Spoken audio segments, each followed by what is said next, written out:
So I have a problem. I've been your pastor for 31 years, and I've told you all my stories. I don't have any left. I've told you the stories of great breakthroughs. I have told you the stories, the funny stories. I've told you the embarrassing stories. I've told you about my failures, my spectacular misadventures. I've exhausted the story bank. It's empty. And so I'm in a bit of a dilemma today. You see, I have three choices. I can either go back and tell an old story and hope that you maybe don't remember it. I can make up a story. Or I can tell you a story that is unfolding right now. That's what I plan on doing. I'm going to tell you a story that I'm in the middle of. Now, telling a story that you're in the middle of, I think, is harder than telling one of the old stories. Because when you tell one of the old stories, you know how it ends. You know how you reacted. You know what you learned from that situation. You know what the lessons are, and you're able to see it from a distance. But when you're in the middle of a story, it's a little more risky because you don't know how it's going to end. You don't know how well you're going to react. You don't know how big or how small it is. There are no neat, tidy little endings. And yet, this is the story I want to tell. So 7 weeks ago, I was spiraling. And it could not have happened at the worst time. Carolyn and I had just left for Barcelona, Spain and Portugal for 2 weeks to celebrate our 40th wedding anniversary. This was going to be the trip of a lifetime, and we had everything planned. Emotionally, we were going to leave the pressures of work. We're going to leave everything in Winnipeg in Canada. We're going to go off to Europe, and we're going to explore and be romantic and have a great time. And that's what would have happened, except for two powerful forces. One was an uncontrollable, untreatable, whole body itch that attacked me about 3 days before we left. And the second was the internet. You see, we landed in Barcelona, and as we got there, I realized that this itch was not going away. Now, I knew the drill. I'd had chronic hives before, so you take antihistamine, it kind of deadens the symptoms, but this thing would not react to medication at all. And so I was in Barcelona, and I thought, I'm away from my doctor. I got to do something. So I consulted Dr. Chat. And Dr. Chat had lots to say.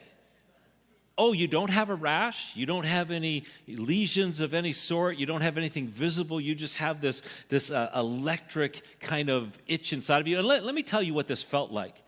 What this itch feels like is like 100 mini centipedes armed with tasers and blowtorches running through my veins and shooting me from the inside. That's what this feels like. And Chat says, oh, yeah, okay. The most common cause of something like that is blood disease, blood cancer, liver disease, kidney disease, and cancer of the lymphatic system. I spiraled. For 3 days. I was trying to be a good husband. I was trying to be romantic. I was trying to enjoy the sights and have a smile on my face, but I was spiraling. All I could think of were these words: blood cancer, blood disease, kidney disease. I was beginning to wonder, is this how the end begins for me? The mind is a funny thing. The mind has the ability to take a hint of something and turn it into what it thinks is reality. It doesn't just look at evidence, it spins stories. And usually, they're the worst stories. And so for 3 days, the beginning of our trip, my mind is spinning the worst stories about my life and where it ends. That's when I began to realize if I did not get a grip of my thoughts, I was going to ruin this entire trip. And so I decided to take a page out of King David's book in the Psalms. You might remember this. It says King David was in a tough situation, and so he encouraged himself. There was nobody else to encourage him, so he encouraged himself. He spoke words to himself, and I began to say, okay, I'm just going to do that. I'm going to speak words to myself. And so I began to speak words. This is fixable. Whatever this is, it's fixable. Jesus, this is yours. I'm going to give this to you. You know what's going on. I don't know what's going on, but I'm going to trust you with this. And remarkably, it helped. I mean, the itch did not go away. I mean, it electrified me from my head, and then it would bounce down to my legs, and then it would go up to my stomach, and then to my back, and then to my arms, and every place in between, and it would just keep cycling around these little creepy, crawly centipedes with tasers and blowtorches from the inside torturing me. It was okay when we were walking around. I still felt it, but I could be distracted. But as soon as I sat down, and if I laid down to go to sleep, that's when it was absolutely the worst. And so I tried to figure out how am I going to sleep, and I ended up building a tent out of pillows to somehow keep the covers from touching my skin, and still I would wake up 10, 15 times a night, and it was torturous. After we were in Barcelona, we ended up jumping on a cruise for 7 nights along the Mediterranean, and that was remarkable. And then we got to Lisbon, spent 3 days there, and I'm still working through this thing. And then we took our flight home. And as we landed in Toronto, I immediately called my doctor, said, hey, you got to see me. And miraculously, I was able to get in to see him the very next day. He said, this is concerning. We need to start some tests. So we began testing.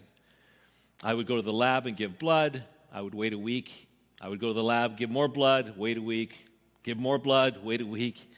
And every time I would give blood, there would be a whole bunch of tests happening. In fact, I counted them up, 72 different blood tests to try and figure out what in the world this was. I would wait, for those next few days, and then as soon as the phone would ring or an email would come in from my doctor, I'd brace myself thinking, this is it. This is when I find out my life is ending. And in the end, we don't know what it is. There's no, as much as my thoughts were going around this idea of blood cancer and liver disease and cancer of the lymphatic system and wondering how this was going to change my life and if it was all over, we never came to a conclusion. Did I mention that the mind is a funny thing? It can really mess with you. It can really mess with you. My mind didn't just process this information from my doctor. It spun these wild stories. It filled in the blanks where there were no facts at all. It took possibilities and it turned them into probabilities.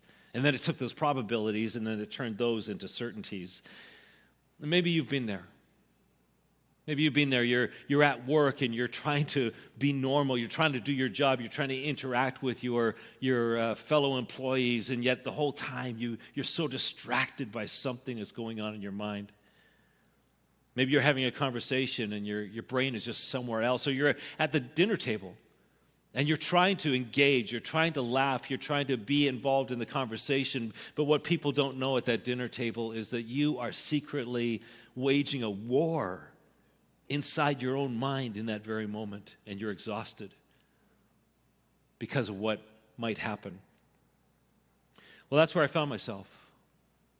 Not battling a disease, but battling my thoughts. So here I am today, 7 weeks later, still no diagnosis, still no clear answers. The best that my doctor plus Dr. Chat, plus my research can kind of figure out is that this is a neuropathic itch. What does that mean? It means that somewhere in my body there is a nerve that is broken, is squished, is malfunctioning, and it's causing some sort of itch, but nobody really knows. There's some other symptoms now developing. I have no idea. All I know is that every day the blowtorches and the tasers continue to torment me. At night it's the worst. I've discovered steroid cream. So I get up about an hour after I go to sleep, and I literally cover my body in steroid cream and then go lay on some bedding that I've completely destroyed and build my little tent, and that's where I try to sleep. But something happened a few days ago. I was mowing my lawn in the back area on my little lawn tractor, and I came to this thorn bush. It hangs over onto my property, and I've passed it 100 times. I usually just grab it, lift it up, drive underneath it. But this time, as I came to the thorn bush, I stopped my tractor. I just looked at it. Something was stirring inside of me. A phrase that Paul said. Maybe you know it. A thorn in the flesh. I've read that phrase hundreds of times. I've quoted it. I've preached on a thorn in the flesh before, but here, as I sat, instead of driving under this bush, I just reached out and touched a thorn. Wanted to feel what it was like. Pushed a little harder. A thorn in the flesh. What did Paul mean? What was Paul talking about? That sent me back to Scripture. As you look at the backstory, we realize that these words were from the Apostle Paul in 2 Corinthians chapter 12. Now, if you know anything about the Apostle Paul, you know that he's not a pushover. He's a tough guy. He's dealt with a lot of stuff in his life. He's planted all sorts of churches in the Roman Empire with all crazy amounts of opposition. He has survived beatings. He's survived shipwrecks. He's survived imprisonment, hunger, constant opposition from other people. If anybody looked strong on the outside, it was the Apostle Paul. And yet in 2 Corinthians chapter 12, he gets vulnerable with us. And he tells us something that we probably didn't know beforehand. He says that he's been living with what he calls a thorn stuck in his flesh. Now, scholars don't know exactly what this thorn in the flesh was. Some think that maybe it was a physical ailment, maybe a serious disease. Some think that it was chronic eye problems. Others think that it was a relentless opposition, maybe even a person who was sent to torture him. For all we know, it was neuropathic itch. I mean, we have no idea what the thorn in the flesh was. Whatever it was not a minor irritation. It was painful, and he begged God to take it away. I mean, if anybody's close with God, it's Paul. And he's saying, God, you got to take this away. You can do it. You can work a miracle. And he begs God 3 times to take it away. And 3 times God says no. And this is where we begin to spiral. God, can't you see the pain that I'm in? You're a healer. You're all powerful. You're compassionate. Your name is love. How is this love? Don't you care? Don't you understand what I'm going through? Why won't you take this away? Now, even as I share my own thorn in the flesh story, I need to acknowledge something. What I'm currently going through and in the middle of, at least for right now, is a mere sliver compared to what so many people in our Riverwood family across our different worship communities are going through. There are people who have just experienced or are about to experience major surgery, and they are literally fighting for their lives. There are people who have been praying for a prodigal son or a prodigal daughter who has walked away from faith and from them, and the relationship is so broken, it's so painful. There are people who have lost their mobility, are dealing with chronic and degenerative diseases. There are people who wake up in an unthinkable sense of loss with an empty chair at the table every single day there to remind them. There are people who are just trying to hold their marriage and their family together. There are people experiencing financial problems that are like quicksand. The more that they fight against them, the deeper they seem to be going. There are many people in our Riverwood family who have a thorn in the flesh that is deep anxiety and depression. Those who have been praying for a breakthrough of addiction, or they've got a string of failures and temptations and secret battles that they can't seem to get victory over. There are people who've been praying and asking God, just knocking on heaven's door for weeks and months and sometimes years for a breakthrough, and they're hearing nothing. So what I'm experiencing at this point is really pretty small. And I think, if our eyes were open and we could look around the room and see the thorns sticking out of one another, we would probably treat one another with even a little more gentleness, a little more engagement and prayer and compassion. There are so many thorns that we're dealing with. And yet, let's ask this question: how did Paul actually deal with his thorn in the flesh? Well, in 2 Corinthians chapter 12, this is what he says about this thorn. Even if I should choose to boast, I would not be a fool, but I refrain so that no one will think more of me than is warranted. Therefore, in order to keep me from becoming conceited, I was given a thorn in the flesh, a messenger of Satan to torment me. 3 times I pleaded with the Lord to take it away from me.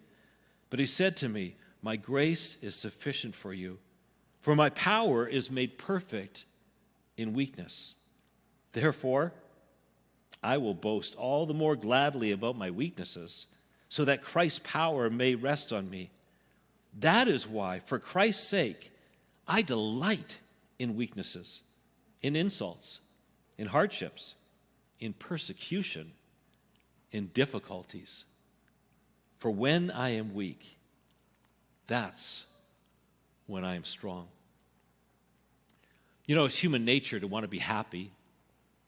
It's human nature to want to be comfortable. It's human nature to want to squirm out of the pain and the problems that we're experiencing. And there's nothing wrong with praying those prayers. In fact, there are so many prayers in Scripture where people prayed and begged God, and he answered those prayers. It was remarkable. Even Paul is begging God to take away this thorn, but God says no.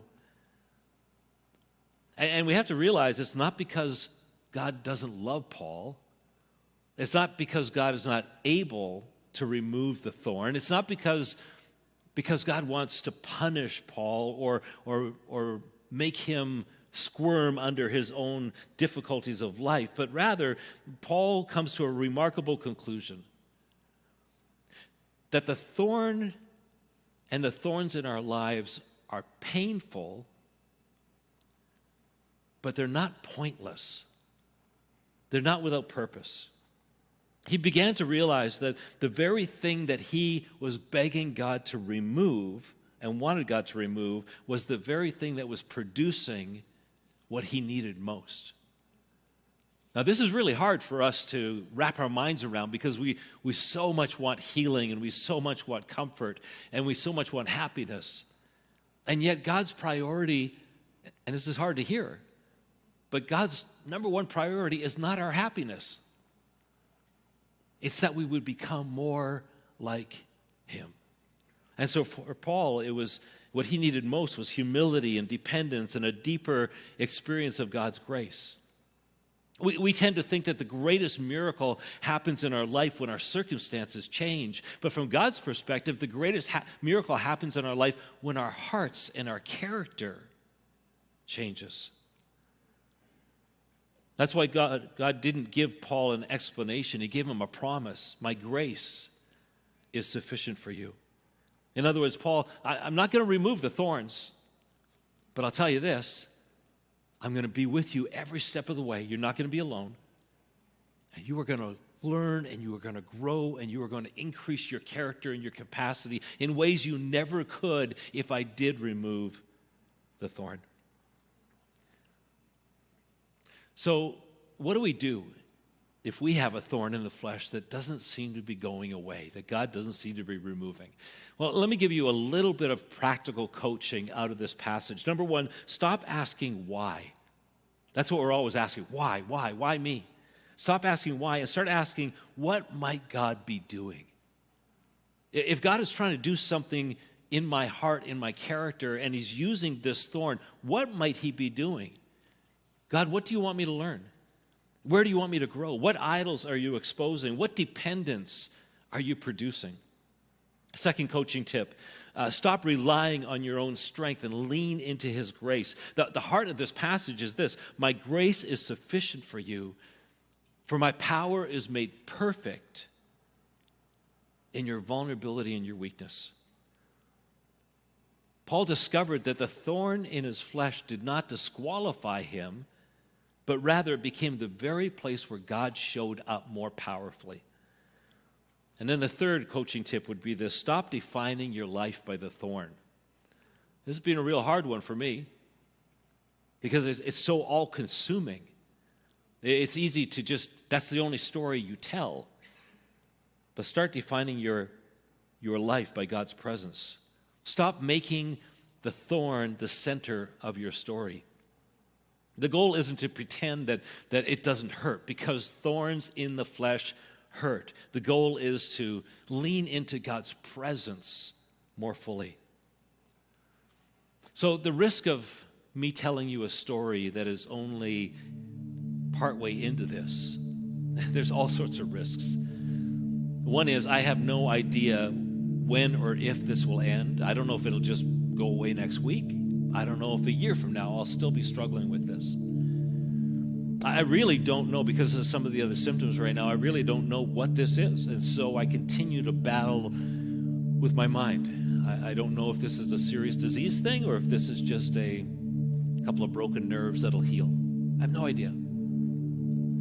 On a deeper level, I'm not exactly sure with confidence at this time that I can tell you what God is doing or wants to do with this thorn in my flesh.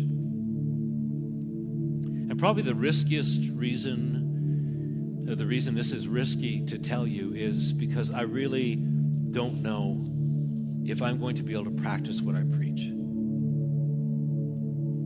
I don't know if I'm going to do this one right. Those are great coaching tips that come from Paul. I don't know if I'm going to be able to live them out. It's risky. But I'm still learning. And I'm going to try to look for God's purpose in the midst of the pain and discomfort. I'm going to try to lean in on his grace instead of my own strength. And I'm going to try to let his presence be bigger than the thorn. So, that's a chapter out of my Jesus story that I'm living right now.